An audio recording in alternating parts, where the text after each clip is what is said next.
What's going to happen? When the red lights go out at 2 o'clock in the afternoon, MotoGP race time. In the next 45 minutes, 25 laps, 70 miles, wheel to wheel, side by side at 200 miles an hour. What's going to happen?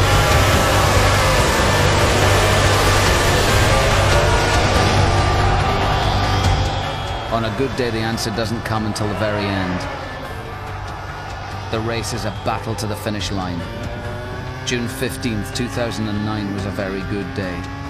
The Catalan Grand Prix, 2 laps to go. 30-year-old Italian multiple MotoGP champion Valentino Rossi against his 21-year-old Spanish teammate Jorge Lorenzo. Teammate is a misleading term. They are bitter rivals in the same colours on the same bikes. Rossi is used to being number one. Lorenzo wants to be.